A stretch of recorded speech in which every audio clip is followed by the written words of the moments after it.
And last time what we did was like Madder's theorem. Okay.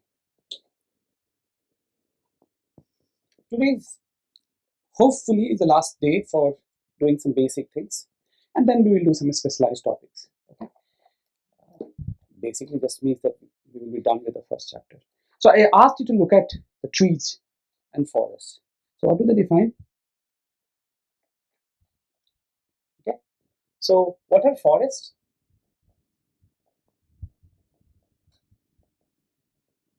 Acyclic graph.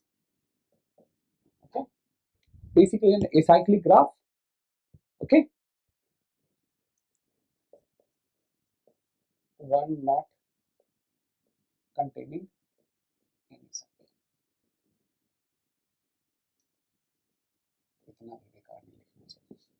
And what is tree? Very good. And there are some equivalent definitions. Okay.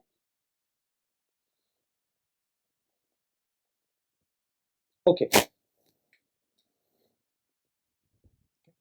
So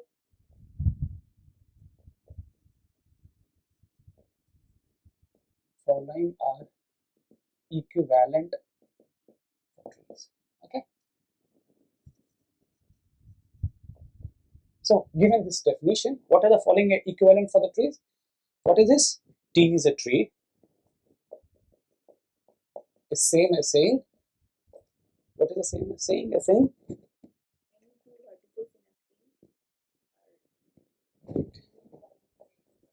Yeah. Any two vertices in T has a unique path. Yeah. It is minimally connected. Meaning, if you, what is the meaning of this? Deleting any edge destroys connectivity. Okay. And it is maximally acyclic. What is the meaning? Adding any edge creates a cycle. Okay. I'm sure you can prove this. Since a graduate class, I thought that at least I should write it down. We will be, but I don't want to prove this. Okay. I want to prove some more interesting thing. This you have seen it 1,000 times in your life. So okay. Here's an interesting corollary. Okay. What is a nice corollary?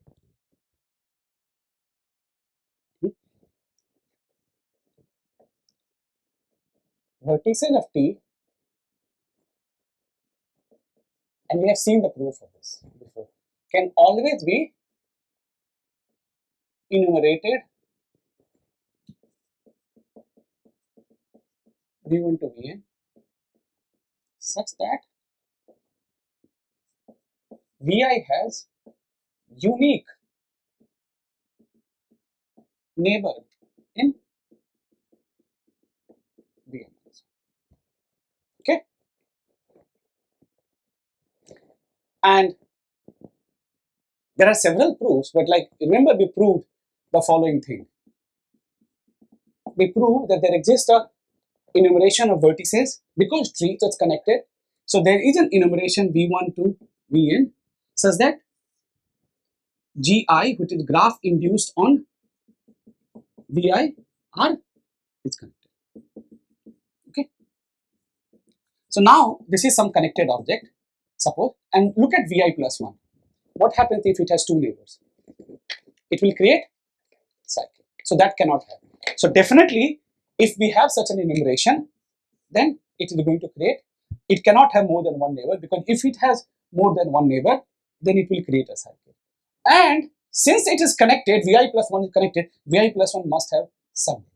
Okay. So it just proves false. I mean, of course, there are other proofs, but like since we proved that nice theorem, let's use this. So this is why this corollary is always true, and this is a very nice corollary. Okay. Okay. Please ask.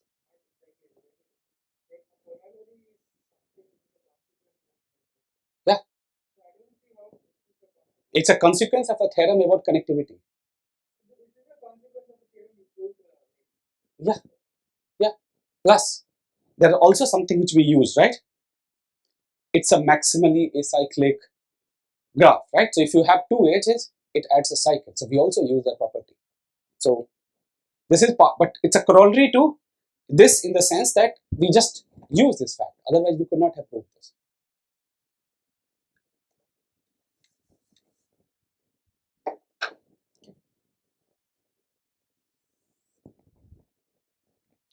And that's a key fact that is used in the proof. Okay. Another corollary. Okay. This also, I'm sure you have proved it, but let me write it still. A connected graph is a tree if and only if, right? A connected graph is a tree if and only if it has a connected graph, say, on n vertices.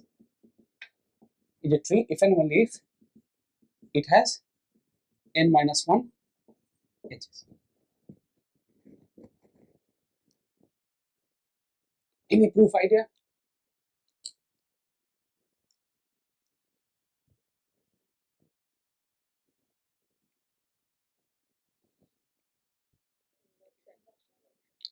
Forward direction is obvious, right? Apply this, right?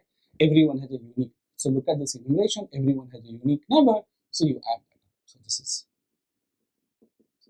okay, right? To apply this, what you know, every vi has exactly one unit. So you look at this, right, and you are able to count all the edges anyway, right? So every edge must occur somewhere, right? So this is so there are several proofs. You can also use induction as you have people, but I could also use this directly. Okay, but what about the other direction?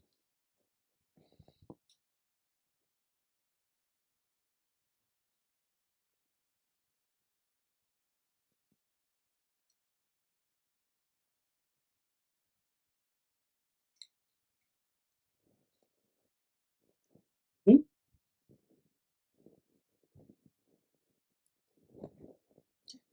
Now, what will the proof for this? What do you think? I have a graph.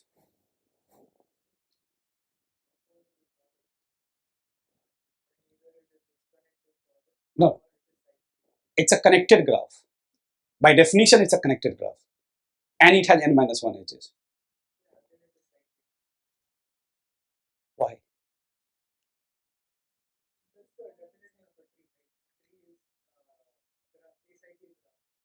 Yeah. It's like use something, no? Why or so?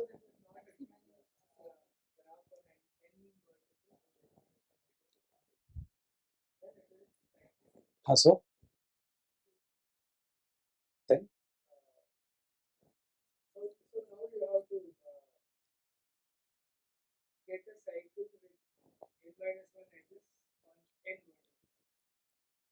hmm?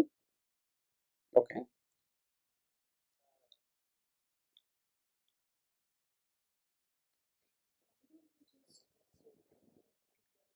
So G is a connected graph with n minus 1 edges. Okay, this is what we are, and we have to show that G is a tree. Okay.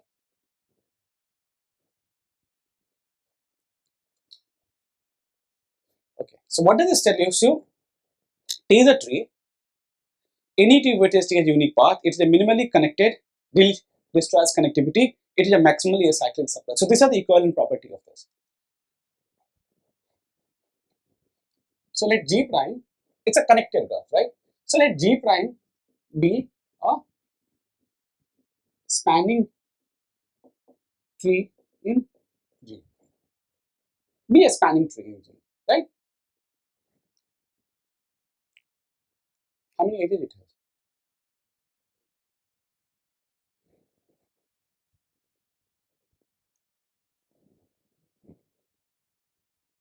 So all the edges went on this tree itself, man. You get my point? That's it.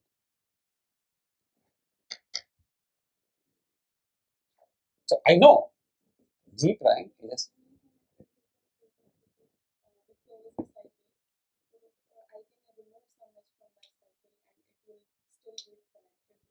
look, G prime is a subset of G, right? It's a, now by the first implication, right?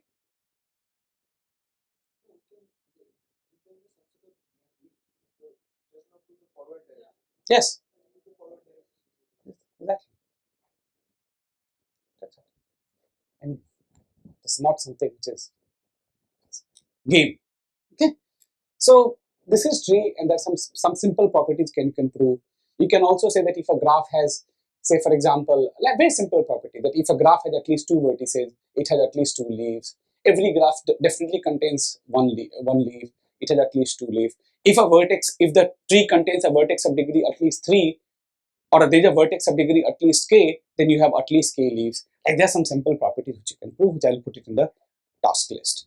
Okay, so, but I don't want to spend time. So that's all that I want to tell you. So basically, I'm saying that remember this fact, remember this corollary, and remember these 2-3 things. And this is something which you must have seen it before. Okay. So one graph which is very, so there are some special kinds of graphs. So let me introduce some special graphs that will be useful for us. Okay. Kn. It's a complete graph on n vertices. This is one thing which I wanted to talk about, is complete graph. I can also will denote kpq. Okay, so first before that I should define what it means. Okay. And a graph G is bipartite if vertex set of G can be partitioned into V1 and V2 such that graph induced on V1 and graph induced on V2 is an independent set. And what is an independent set? No edges among them.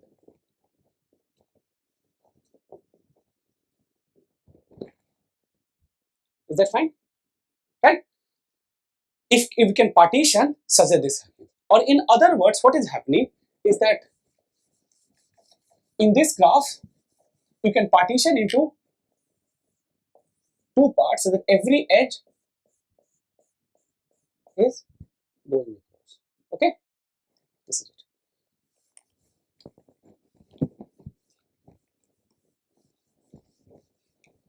Okay? Fine?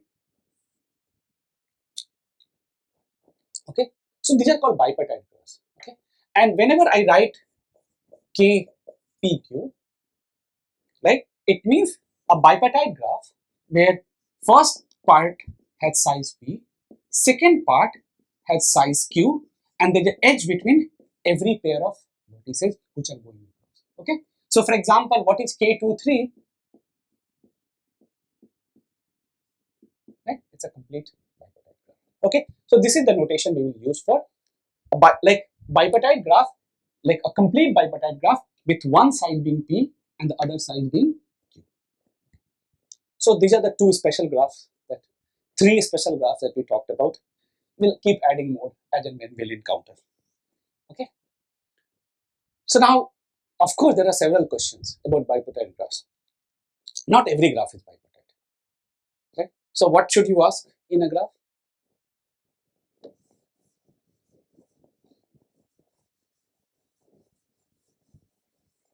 Okay.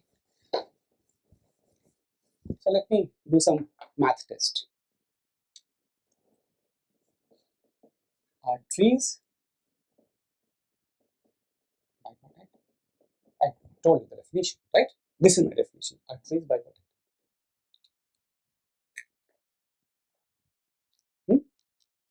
Why they are bipartite? Can you give me a partition?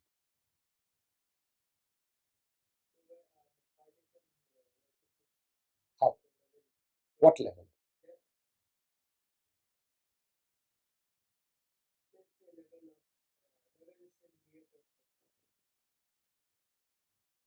What BFS? I don't know.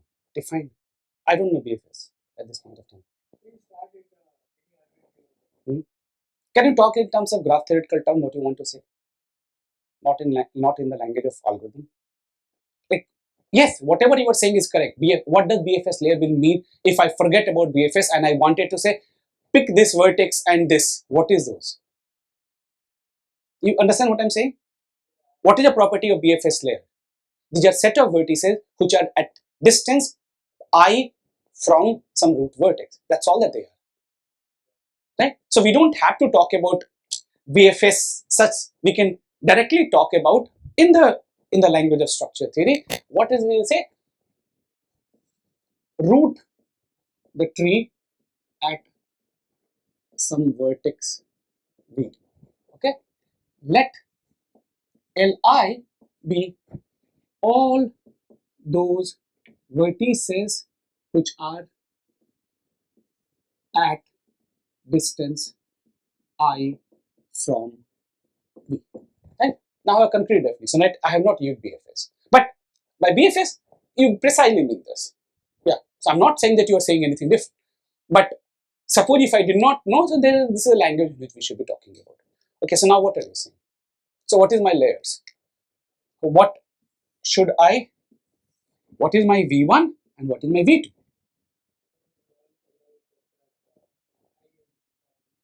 So L1, L3, L5, L7, dot dot dot, and here L0 because this is in L0. Distance is 0 from it. L2, L4, L6, dot dot dot. Is this fine? Every layer is independent because if any layer had a will get a cycle. So this is definitely true that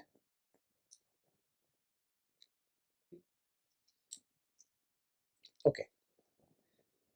So okay, so this is very nice. So now people ask, okay, when can I say a graph like characterization? So one important theme in graph theory is I take a family of graphs, I say, can I characterize it?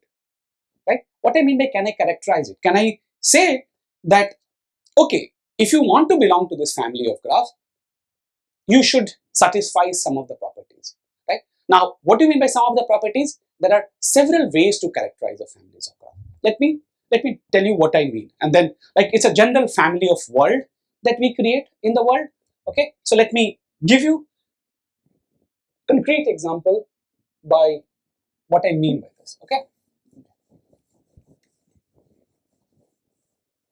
so let's see. And okay, so what is family of graphs? Okay, so family of graphs is nothing but basically some f, which is suppose G denotes set of all graphs. Okay. Okay. So one thing which you will see quite a lot used in the literature of graph theory or graph algorithms is let pi be a graph property. Okay. This is the word which you will see thrown everywhere. Okay. But that means nothing, which basically means subset of graphs. Okay. So property, graph property basically means some f subset of. Okay. So these are synonyms. Okay. But this is just for your knowledge sake. We will stick to this a family. Now, if it's some family, we fixed up. Now can you give me one example of family of graphs? Excellent. We have just defined, right? Okay. So set of bipartite graphs is a family graph because definitely it doesn't contain all the graphs, right? Because there are graphs which you cannot partition them. We will get to that. Okay. Another family. Excellent.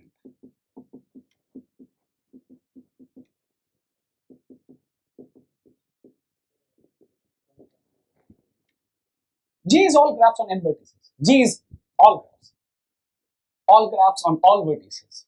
Okay, so yeah, I mean it's better to be vague at this point of time, because if I try to make it more formal, they will unnecessary. Like we will divert to things which with experience you will understand a little bit better. Okay, but now it's just some set of graphs, right, of all vertices, right? Because after all, if n is increasing like some infinite this, I don't want to get there. So it's basically set of all finite graphs which are of this property. Third,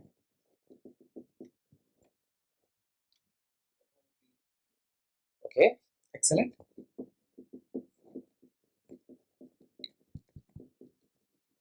Or let's say just make it nicer, let's call it forest.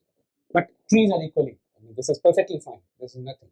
Okay, set of forest. Okay, I want to write trees. You will understand why trees are interesting. Okay.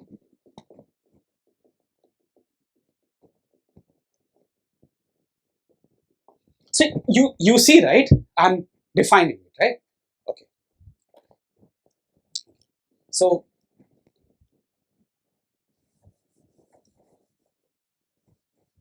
I don't want to go to set of F1 because that is difficult. But let me ask you some questions. F2. Okay. What is this? Set of complete graphs. Or let me take F4. Set of forest. What do they exclude? I give you a graph G and I want to say, hey, that G belongs to F4, right? What is a test, right? Is there a test? Structural test, algorithmic test, right? So for example, so the one class of results you would like to prove, I say G belongs to my family if and only if some nice things happens, or some structure is satisfied.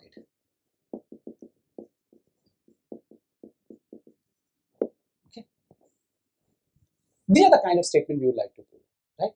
And there are different ways of proving it, right? So can you characterize forest? G is forest if and only if G does not contain a cycle. If and only G belongs to G is a forest if and only if G does not contain a cycle. So for G belongs to F4 if and only if G does not have a cycle. G does not have a cycle, right? So does not have a cycle is what? It is something that every graph that belongs to that must exclude, right? Must exclude, right? Like this is what, right? So now look at this. You just now said, right? So G belongs to this if and only if it does not have a cycle. What is, so it must exclude.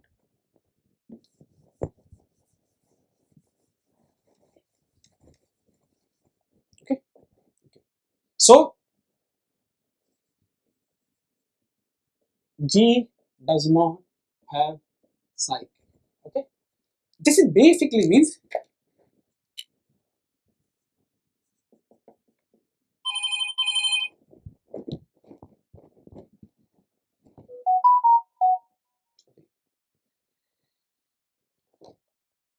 okay, excludes what? Okay. This is why you will hear the term excluded characterization. Okay. Exclude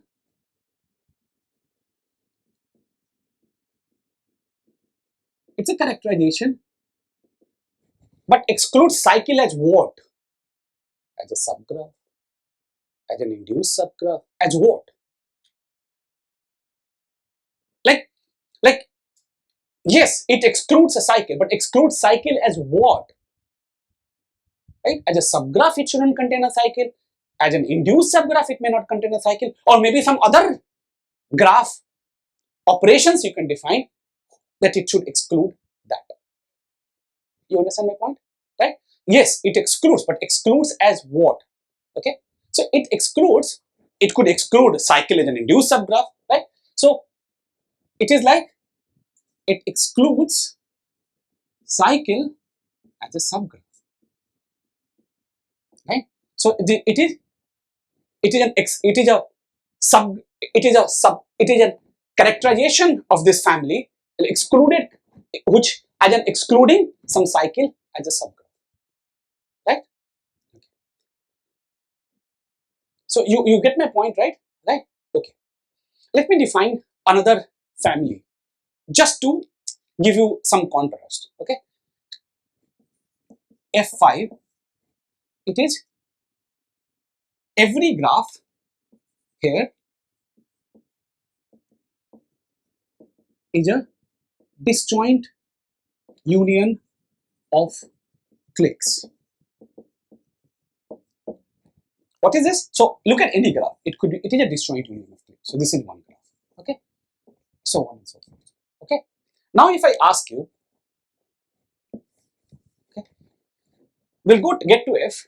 So now I want to get to F2. It's what? It's cliques, right? Cliques of all size, like K1, K2, K3, dot, dot, dot. Okay. Can we have a characterization for this? What is it?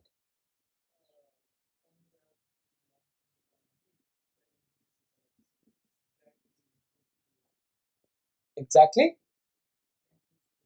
Yeah, that's a good characterization, but that's, yeah, that's okay. Yeah.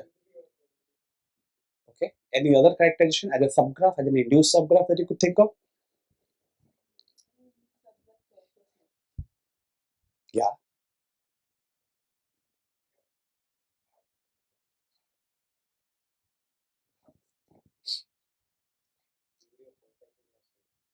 Yeah.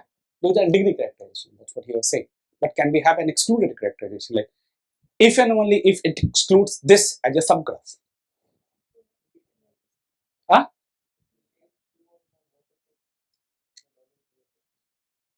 Okay. Which basically means,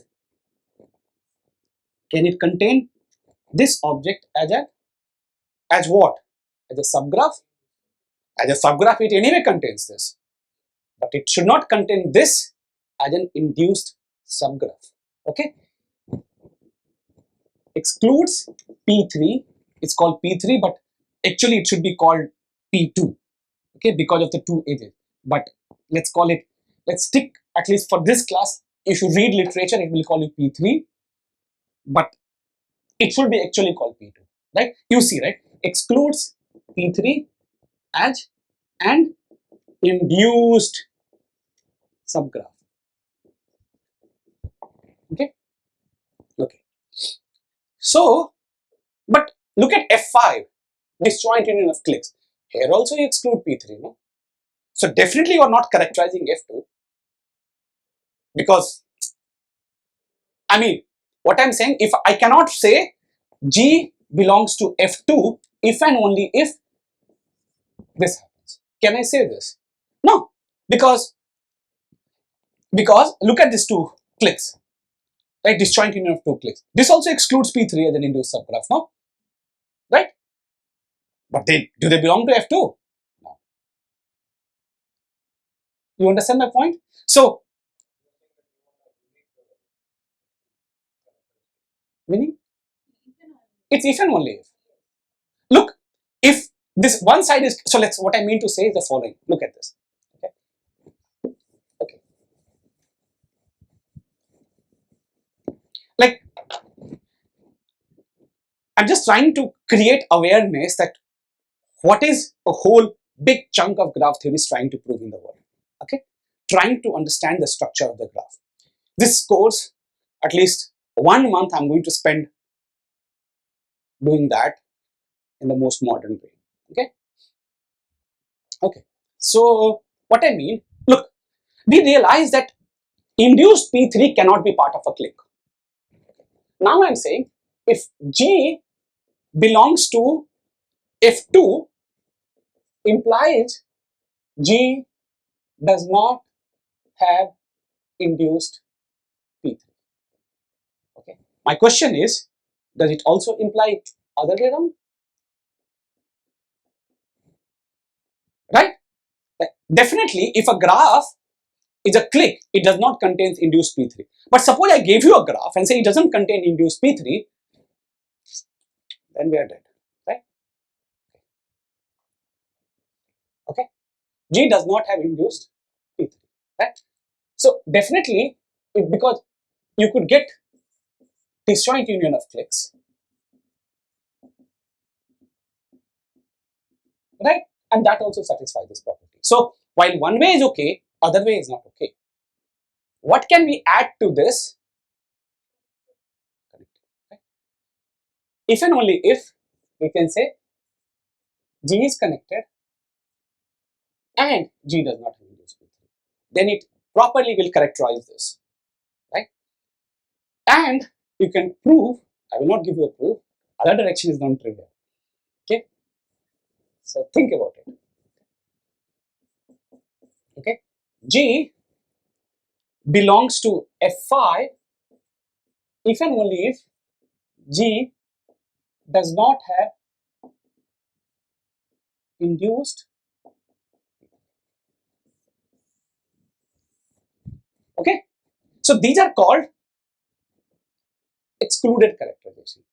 Okay, now, so okay. Maybe I should teach you, maybe I should not teach you at this point of time. Let me think. No, I shouldn't teach you at this point of time because maybe we'll get confused.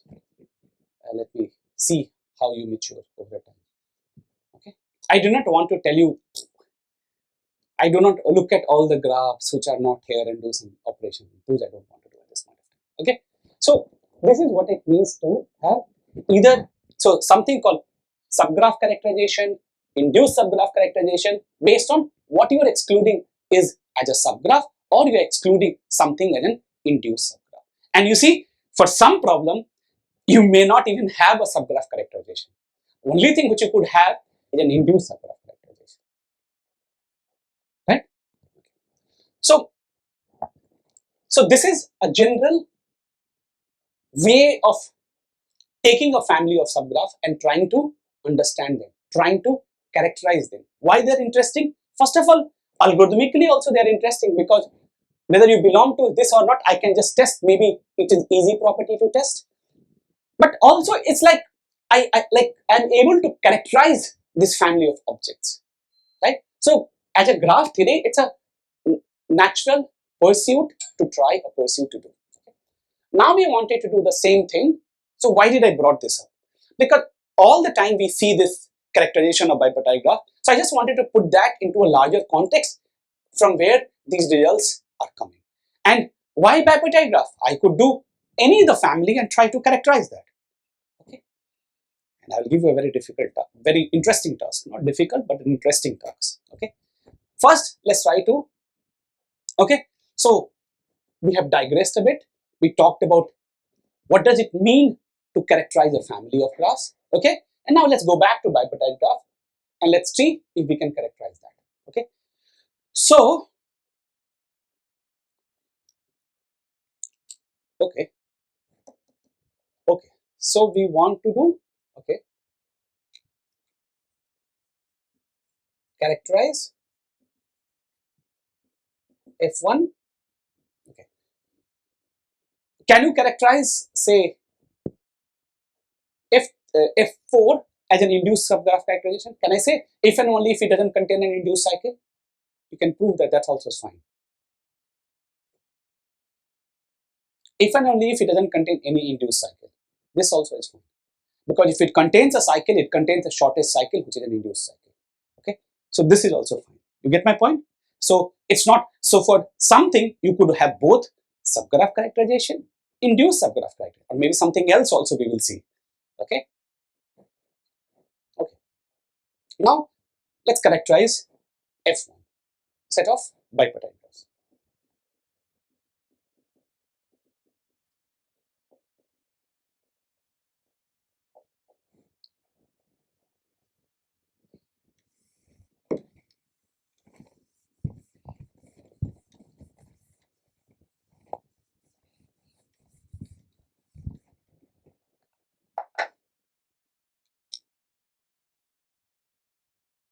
So tell me object which is not a bipartite graph. This is not. Okay. So definitely any odd cycle is not a bipartite, right? So one direction is definitely right. Okay. G is in F1 implies G does not have odd cycles. But what is not obvious is this. Right? Definitely G does not have odd cycle as a, doesn't matter, as a subgraph. Let's be clear what we mean. Okay, at least as a subgraph. But otherwise, most of the time it is clear from the context. So yes.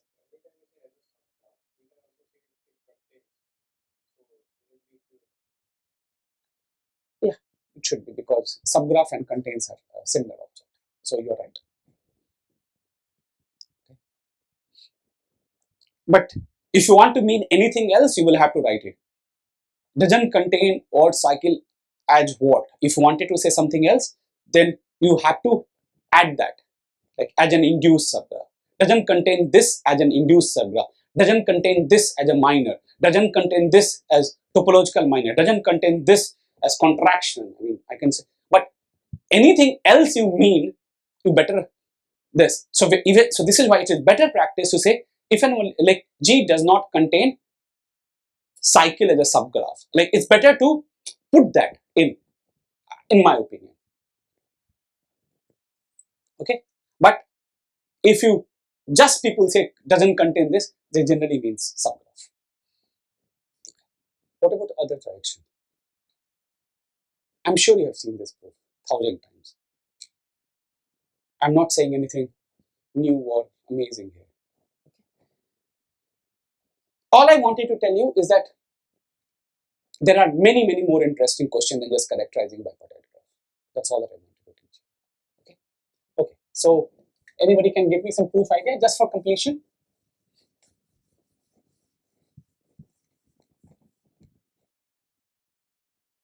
Look, I'm only asking those things which I believe you might have seen before.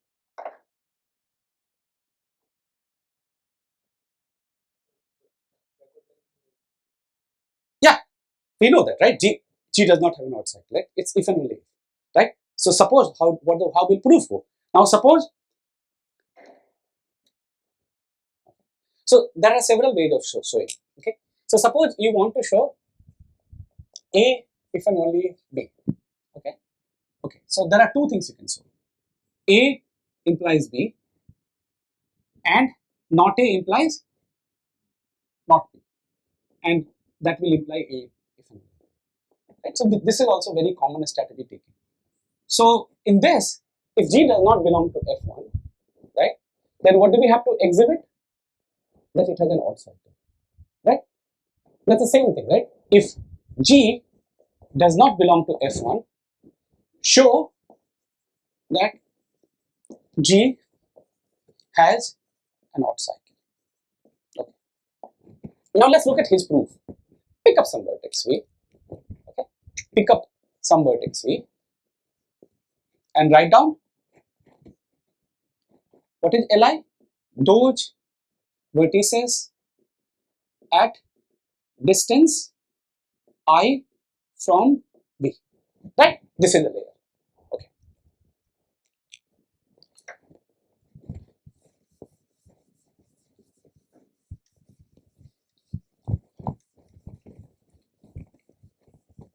So how did he try to make a partition? If you recall correctly, he said, hey, take V1 and V2 and take L1, L3, dot, dot, dot, all odd indices here, all indices. Okay.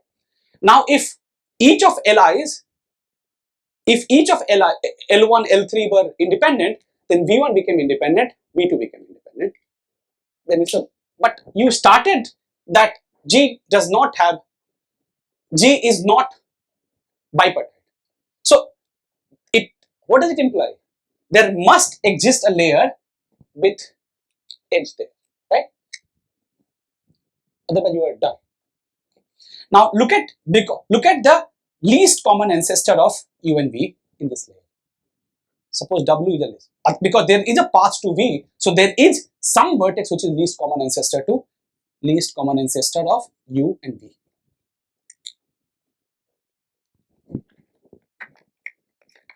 Okay.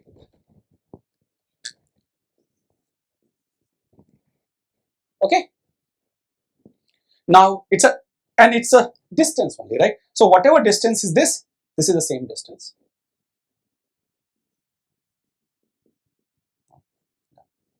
Right? So this is basically the outline. Okay. So we have seen this.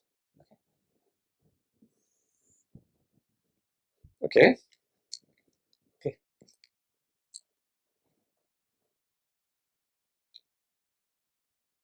So what are bipartite graphs? Those who doesn't contain odd cycle. Let F be the, if contains G. G does not have even cycles. How does it look like?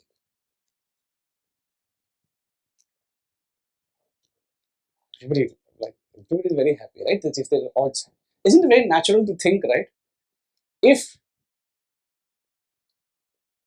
you don't contain odd cycle, that's a nice characterization. Oh, graph can be partitioned into V1 and V2. Every edges are going across and such thing. But what about those graphs that doesn't contain any even cycle? How will they look like? Think about it. Really? Huh? Trees? Why? Trees has no cycles. So in particular, it does not have even cycle. Huh? No. Zero length cycle is nothing called like non-trivial cycles. G does not have even cycles. So zero length, there's nothing called zero length cycle. So and I'm talking in simple graph. So my minimum length cycle is 4, 6, 8. G does not have, I mean 4, 6, 8, 10, 12, 14, or rather 2k plus 1, sorry, 2k, k greater than equal to 2. How funky is this graph? Has anybody seen this family of graphs? They have characterization, but it is fun, not something which I can teach you. But try. I mean, how will they look like? They have a very simple structure.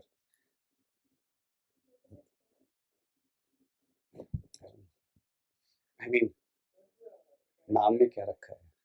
Huh?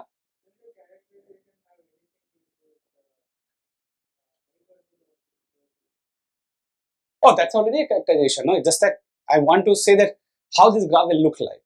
Like, I already have characterized. I'm saying these are the graphs who doesn't contain any even cycles, right? But like, can we come with some equivalent definition or something? They have some very nice definition. Okay. Okay. So now,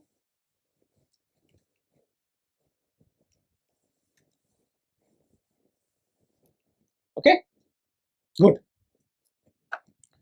So what else do I want to teach to you? What else do I want to teach to you? Okay. Okay. So I want to teach you a couple of more theorems. Okay, today.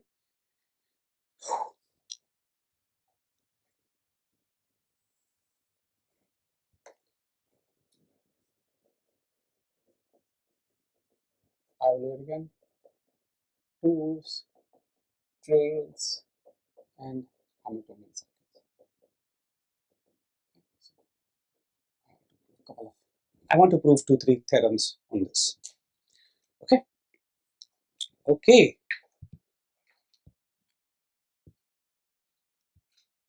I'm sure you played this.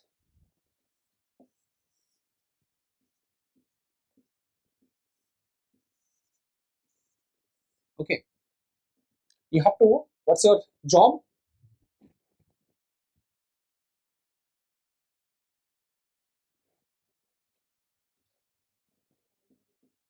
Trace all the edges without lifting your pen.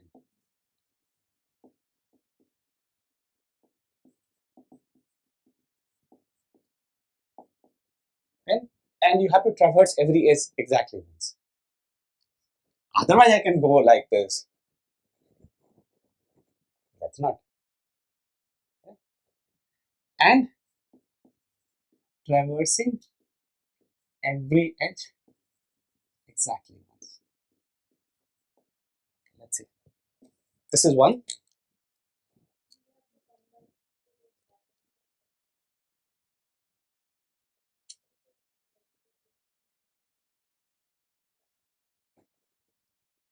You can just traverse. No?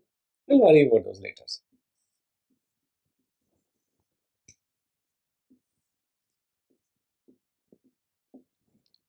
Can you traverse either of them? Huh? First one you can.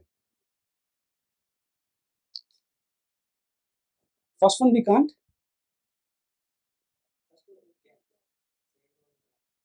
Are you sure?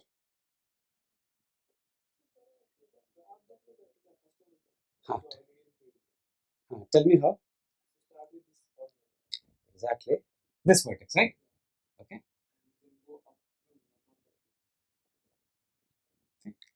This is exactly. I have never talked about. Okay. All I said is traverse every edge exactly once. Okay. How do you want me to go? Start from here. Go where? Up.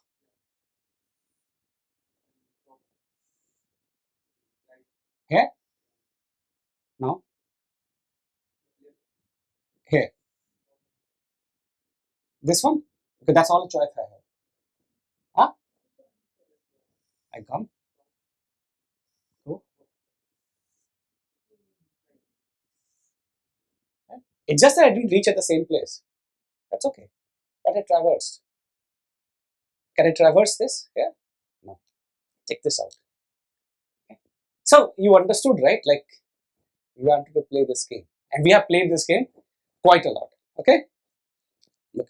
So this is why I wrote trail. These are called trails. Okay? A trail is a walk with no repeated edge. Okay? So these are called trail. A trail is a walk that does not repeat edge. Okay? Okay? Fun, fun, fun. We want to again characterize graphs that could have trails. Okay?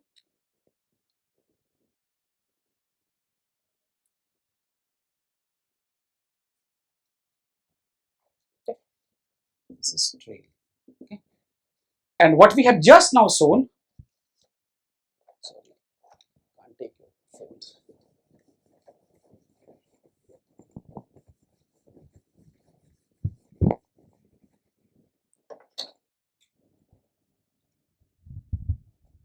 And what is Eulerian trail? A trail that contains all the edges. A trail that contains all edges. Okay? And what is Eulerian tour? Right?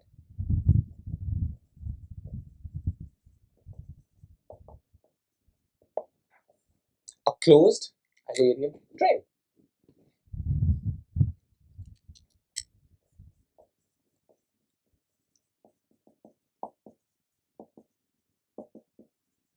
Meaning, you not only have to start, like you also have to reach at the same place. You have to traverse every edge exactly once and reach at the same place.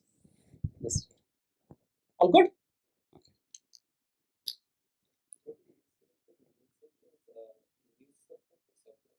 A subgraph. As a subgraph. You're right. Does not have even cycles. Otherwise, world is very different. Edge subgraph. C4 free graphs are very different than these graphs. So yes. Okay. Now,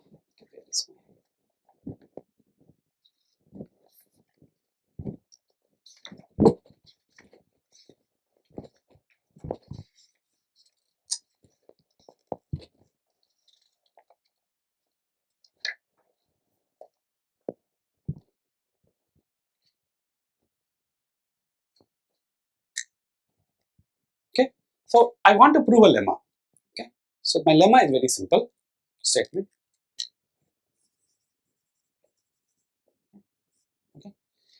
So what I'm saying, every trail in a every maximal trail in an even graph. And what is an even graph? All vertices have even degree. So is this graph even? Is this graph even? Because there are odd degree vertices. Okay. Every trail in an even graph is a closed trail. Every maximal trail, okay, every maximal trail in an even graph is closed. Okay, is a closed trail. Basically closed one. Okay. Okay.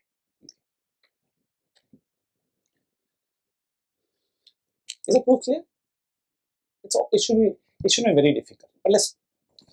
So first of all, what is the meaning of maximal? Okay. So the best way to write this will be that we write vertex edge, vertex edge, vertex edge, so that you know what we mean. Okay. So suppose what is my maximal trail? So I start with some vertex, some edge v1, and what is this edge? It's a v0 v1 edge. Okay. v1, say e1. How do I say e0? Okay. e1 v2 dot dot dot dot. Okay. And say VL minus 1, EL minus 1, and VL. Okay, this is mine. We will call this a maximal trail if I cannot extend it further. Like if I write any other vertex here, right? Like I mean, I cannot write any new edge here starting from VL. Then this is called a maximal trail. Okay. Now what this tells you? So this is suppose maximal trail or maximal walk. Okay. Basically, what is a maximal trail? A maximal walk, right? Where every edge is traversed, every edge of my G appears at most once, right? It may not appear at all, but if it appears exactly once. This is why it is called trail. Now, what am I saying? Right? It's a closed trail. Suppose V0 is not equal to VL. V0 is not equal to VL. It's possible that VL can appear several times here. Okay. So suppose VL appears R times in P. So whenever VL appears here, there's an edge incident to him and there's an edge incident to him. Right? So how many degrees do I contribute to VL? 2.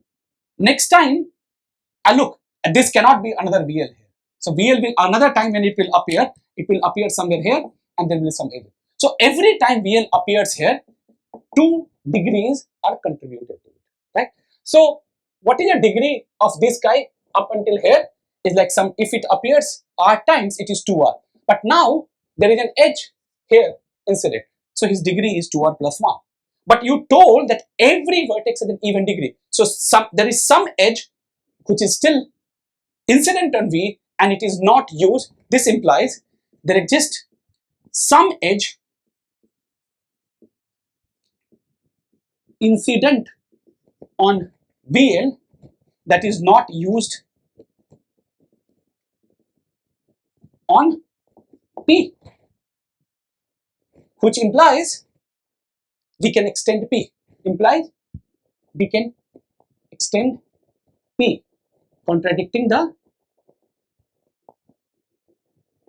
maximality of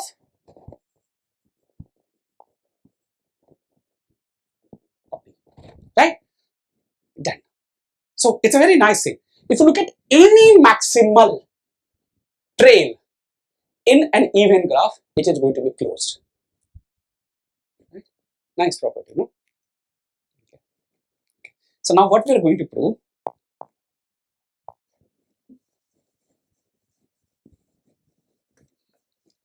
so we just use this and we'll be done. So what we want to prove?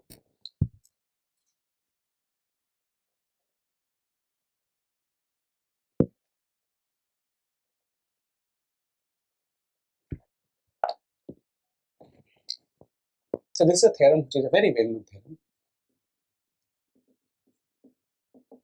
A connected graph has Eulerian tour if and only if it is even.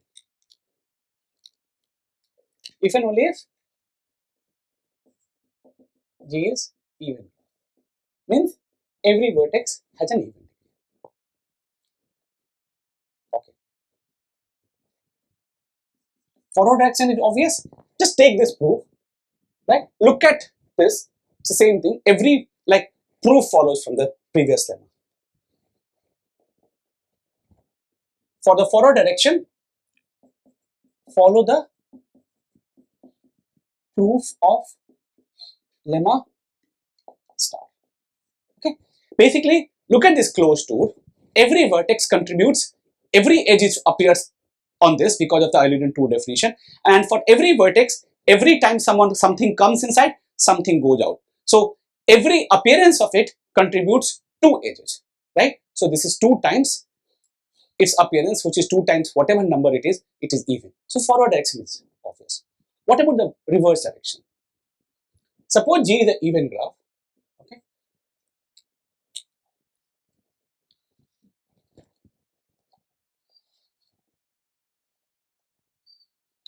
Okay. Okay. So this is where we are going to use that lemma. Let T be a longest trail in G. Let T be a longest trail in G. Longest, not even anything. Longest trail in G. Like there is no among all trails, you take the one with the longest size. Okay, which usually longest number, largest number of edges. What does this imply? First of all, T is a closed trail. So longest is also maximal, right? Longest implies maximal, implies T is closed, right? Okay.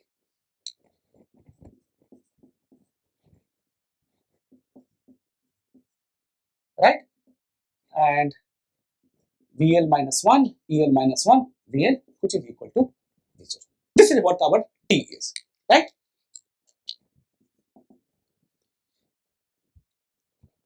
If T uses all the edges, we are done. Done. Right? So T does not use some edge. Do you agree? T does not contain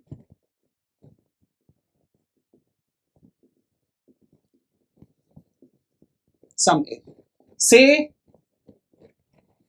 T does not contain some or rather some edge.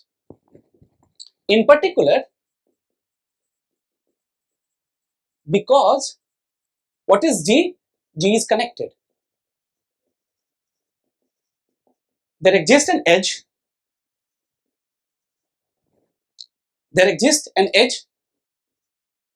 VIW where VI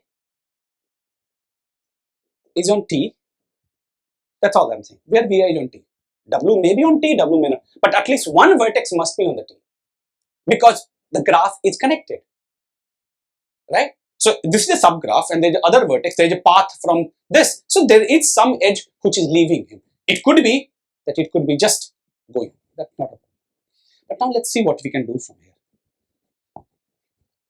Okay. So I want to leave this, so let me grab this. Can we break open this?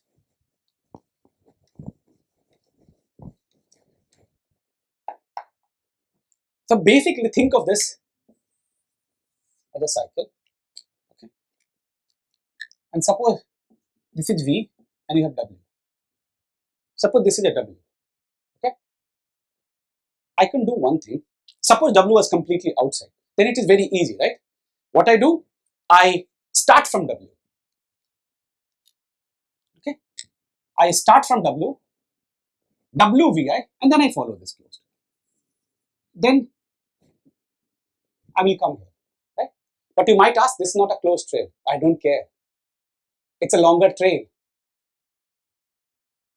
I never assume that T is a, I said, let T be a longest trail in G, right? By definition, every longest trail is a closed trail.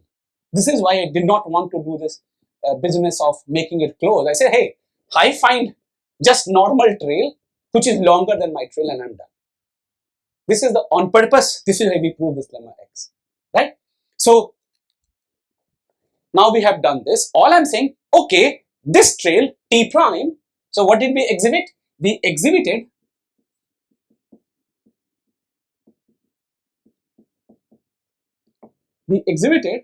a trail T prime longer than T. And now since I start from W to Vi and go along this, I use every S exactly once. Okay. What could happen in the second case? W is here. Does it matter? Does it matter if W is in the same thing? Right? You again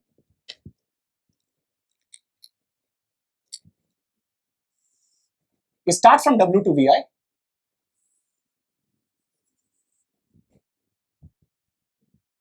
I got a longer trail. Look, I start from W, come to Vi, and then follow this. I got a longer trail. In fact, this is a closed trail. If W would have been here, I will in fact get a longer closed trail. But this is, I do not want to, but what I'm saying, we can extend T right longer than T and we are done. So what did we learn from here? So we said, this is where this lemma is very, very useful, is that any longest trail in an even graph is a Eulerian trail. So what is the crux of the matter? What the proof tells us? Every longest trail in a connected even graph is a Eulerian too. That's a property of the proof. So we could have proved even stronger statement. Okay. All well?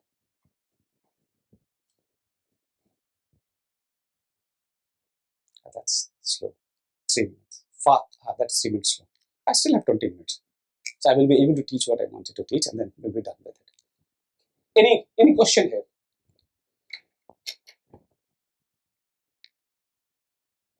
Anybody has any question? Offline? Online? Okay. So what did we do?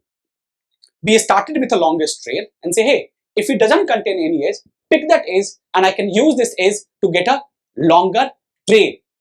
That trail need not be a closed trail, and that is an important trick that we use.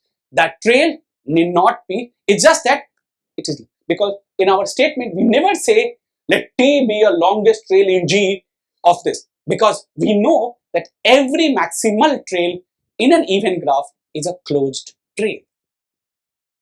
So it's a contradiction that you have got a longer trail, you start with the longest trail and it doesn't contain a single all the edges. Okay, so we are done with So this is very nice, no? So again, this is a characterization of, so what is, so what is the family that we characterize just now? So what's the family? What's the family that we just characterized? G has an Eulerian tooth. Right? And if I just wanted to, so suppose F star, and if I wanted to, G has an Eulerian trail. What will the characterization?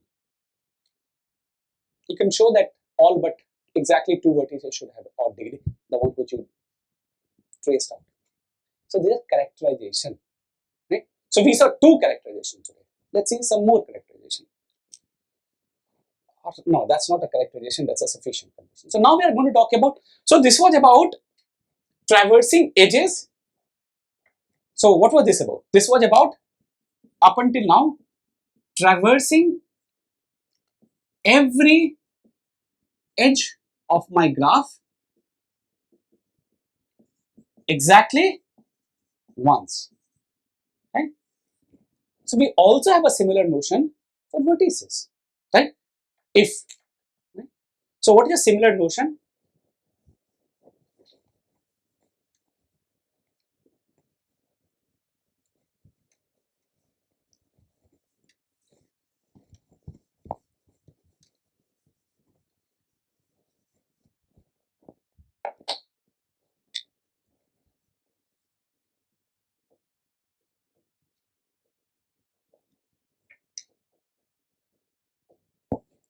Okay.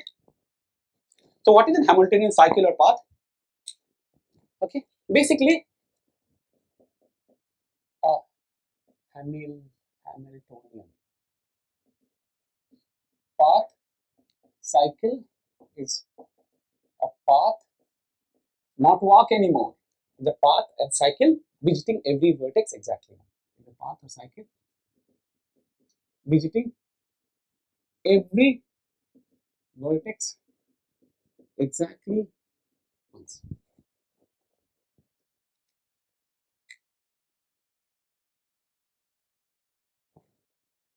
Okay. Suppose if I give you a bipartite graph which is connected.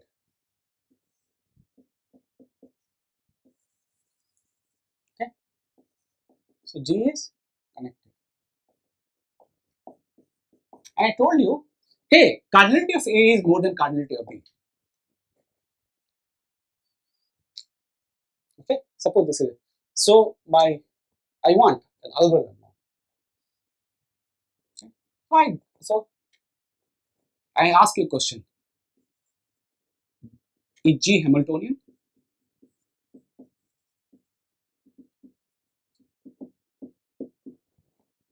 You understand my question? What is G? Connected bipartite with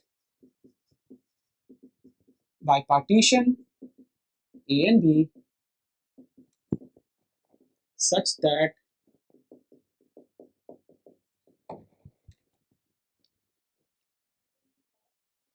cycle. Okay.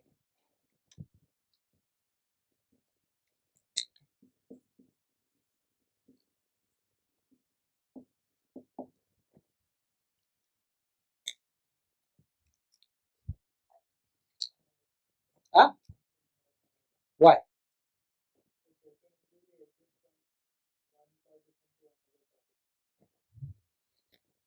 So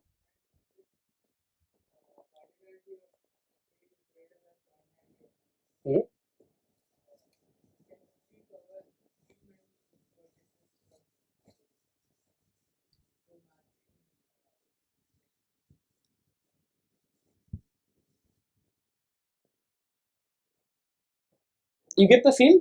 You're right. No, no, no. Yeah, we will make it formal in a minute. But I want to give you an intuition. Okay. So what is an intuition? So what he is saying that look at any Hamiltonian cycle. Suppose I start from A. Next time, where I have to go? B.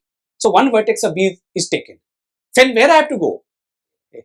Next time I can only go and pick up another new vertex of this. How many times can I do? Like, but ultimately, look, if this is 2 is compared to small, then I don't have enough to go back and come back. Like, that's a very basic idea. Am I right? Okay. Right?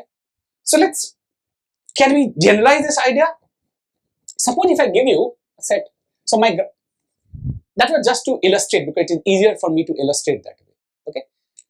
But suppose if I give you a graph G and there exists a set S, G, there is a set S such that you look at this is S, and what is this graph? G minus S. Okay. And look at the component C1 to Cl. Suppose L is more than mod S plus 1. What will happen?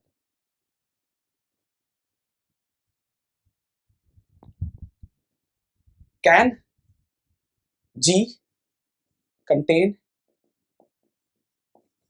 Hamiltonian cycle?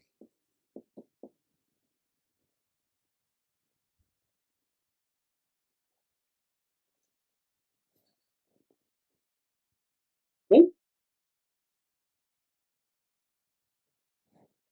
No, right? Same argument. Why? I have a graph G where I have a vertex set S subset of Vg such that if I delete S, I have the following property. Number of connected components is strictly larger than mod S plus 1. Number of connected component is strictly larger than the cardinality of my set S, the separated set. Okay. My question is, if I can find such a set, if I know such a set exists, and your example was a specification of this lemma in a minute, okay? Because all I'm saying that the proof which you said, okay? So what I'm saying, imagine that we are traversing a Ham cycle P, okay? Ham cycle C, P, right? Now, what happens when we traverse this?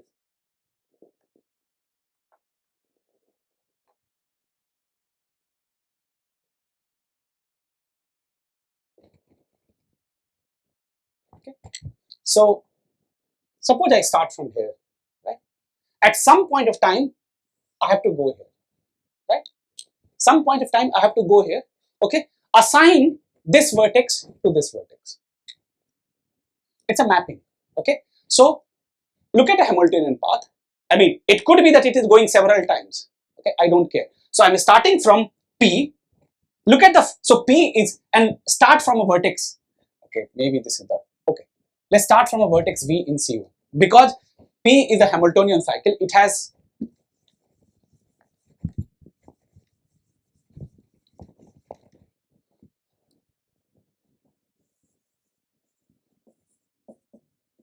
okay.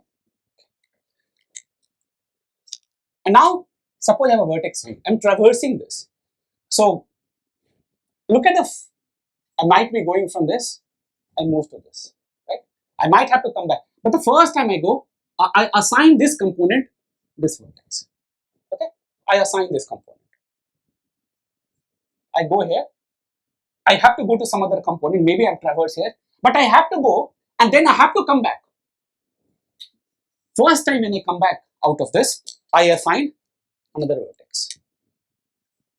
Okay? So I'm providing an injective mapping. There are, can I have if there exists a Hamiltonian cycle, if there exists a Hamiltonian cycle, if there exists a Ham cycle, then we can give an injective, what is that called? Then we can give an, it's injective or onto, yeah, it is injective, correct. Injective mapping from C1, C2, Cl to S, right? Huh.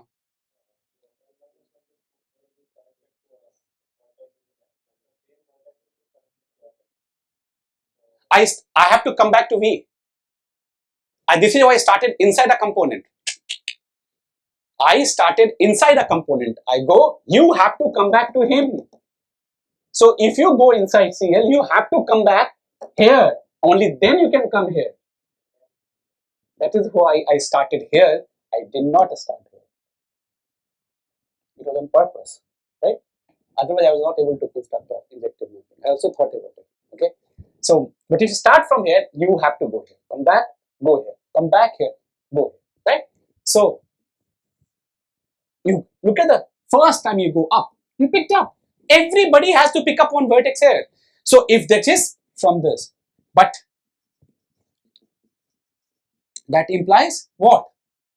That mod S is what?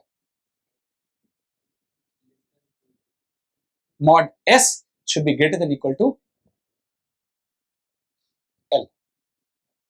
Or, right? This is what it implies. That if this is what, because I mean L guys are going. So what is the lemma we proved? Right? We proved the following thing. Okay. Okay. So what is the lemma which we proved?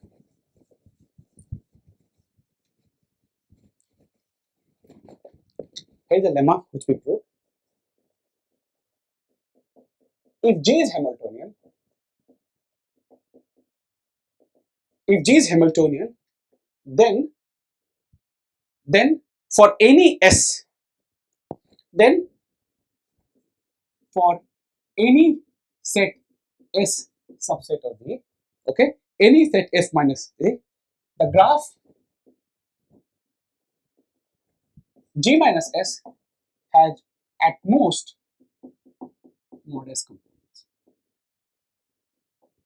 Number of components should be at most, this is what I said, number of components is at most S. And this is true about every vertex subset if the graph is Hamiltonian. Isn't that fun? But it is not if and only if. Why? So now can you say for the bipartite graph? From here. Now I can tell you it is a corollary. If G is connected, bipartite, Hamiltonian graph, then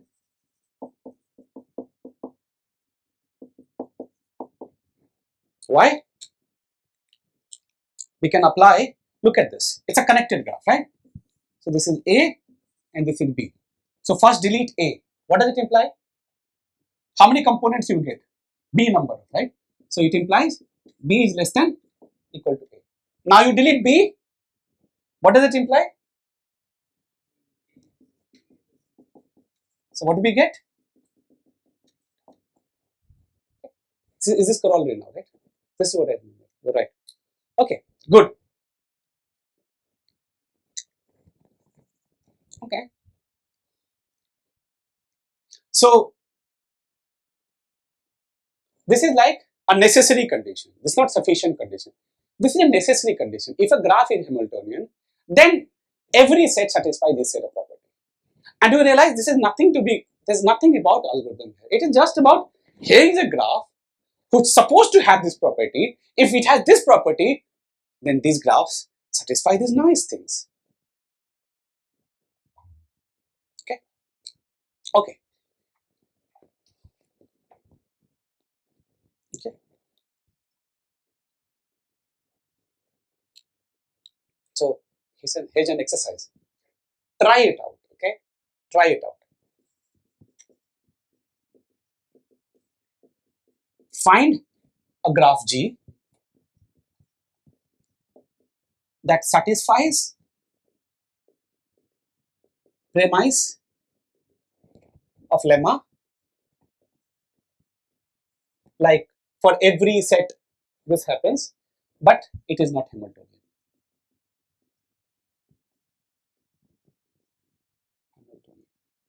Meaning for every set S subset of V, number of components is small, right?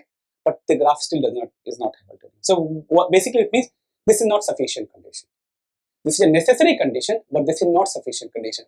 You can find a graph where for every set, number of components is less than this, but that doesn't imply that it has a Hamiltonian cycle. Okay? So this is necessary, but this is not sufficient. Okay. But let me give you one sufficient condition.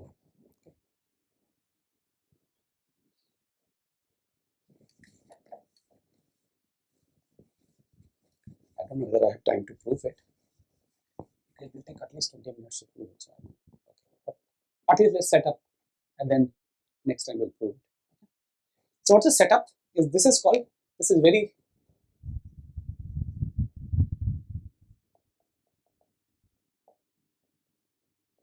1962. Okay. What it says, if G is a graph with n greater than or equal to 3 vertices,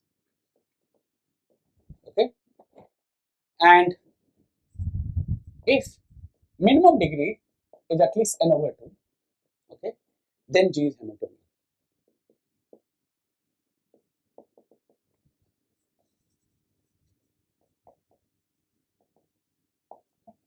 So this is what will this condition called? Sufficient. If this condition is there, means it is sufficient to claim that it is, and that is necessary condition, but that is not sufficient condition.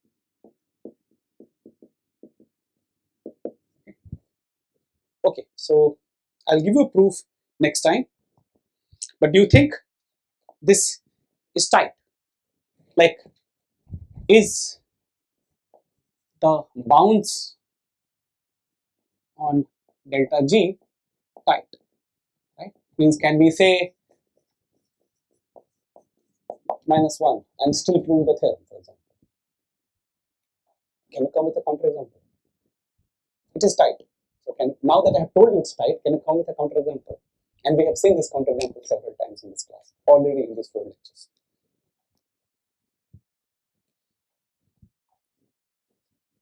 You have to have an almost huge degree, the graph is still not Hamiltonian.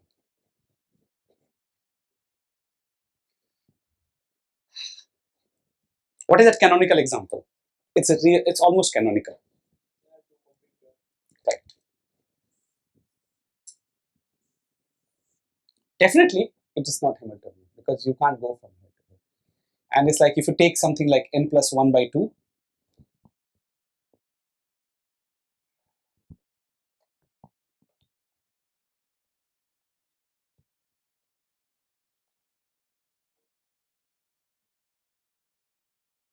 okay, so you can show that this. Look, lower ceiling, right? So everybody has a really huge degree, but it is not Hamiltonian. Another will be like if you play with bipartite graph of almost equal size, right? Just make one side little smaller. Take complete bipartite graph. Degrees are very high, but still it is not Hamiltonian because sizes are not equal. Right?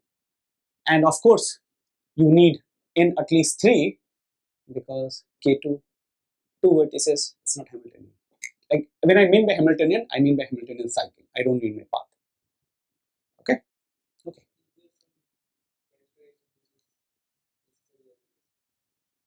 Okay, so that's a very good question. Generally, what happens is that if the problem is NP hard, finding these efficient characterizations are generally not easy.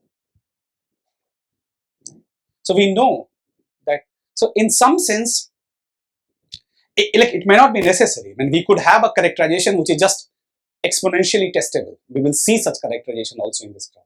When we will go to tree width, there is something called notion of brambles, but this is NP complete, but the characterization also is big. But in general, what happens in graph theory is that we look for simple sufficient condition and then we try to prove it is necessary, right? And generally those small conditions that we look for are generally efficiently testable. So if you are looking for an NP hard problem, hoping to have such nice characterization is maybe not. So you have to think through like slightly very different characterizations where, I mean, even the object that you're trying to characterize with are hard to like compute. Right? So as much as we like graph theory to be away from this, if you know some computation, it is helpful also in designing what kind of statements you're trying to seek. Right? So there could be a subfamily of graphs, like very specific family of graphs where we could say if and only if this is caudal plus blah blah blah blah, this kind, but it wouldn't be very general statement. We shouldn't expect that for a large family of graphs where this is true, it would be a bit far-fetched. Okay, so I think this is a good place to stop. Okay, next time I will tell you this, and then we will be done more or less with the first chapter. Some of these things are not there in the first chapter, but I still wanted to tell you. But think about these things. Okay. One more question that before I forget, let me tell you. This is something which I wanted you to know. Okay, before I go. So this is a theorem which I want to prove, but this is something which I want to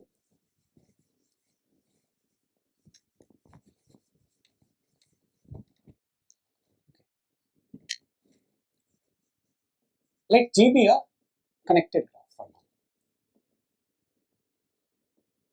Okay, connected graph. Okay. So graph may not be bipartite, but G, but what is the size of G prime subset of G subgraph? Okay, size, and here size means number of edges. What is the size of G prime subset of G possible such that G prime is bipartite? Okay, or in other words, what is the largest bipartite subgraph?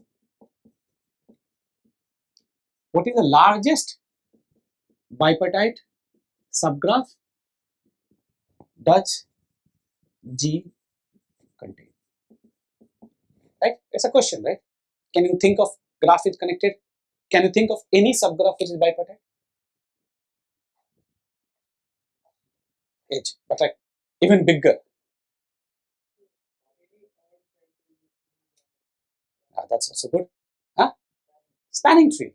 Look at a spanning tree. So definitely there is a bipartite subgraph with at least n minus 1 edges. Can you do more? Or can you come up with a bounds in terms of number of edges? Anything, right?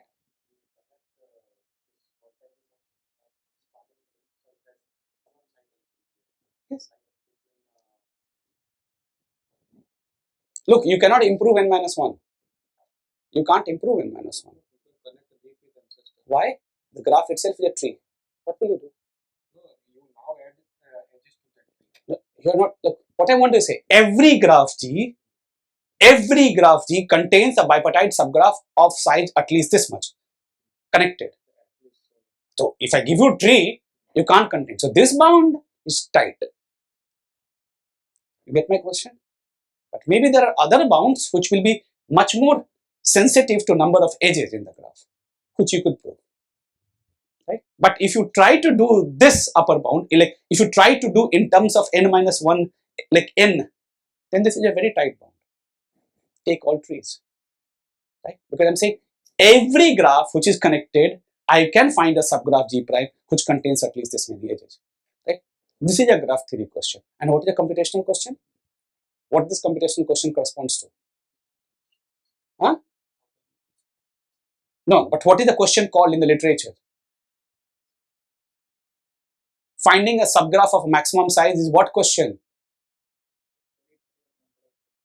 No, there's a much more specific name for this problem. Max cut. It is basically max cut. I did not say the word, but because I'm not, but this is basically max cut, right? You want large and you can bipartite. So this is all going across. This is max cut. Computational question is nothing but max cut.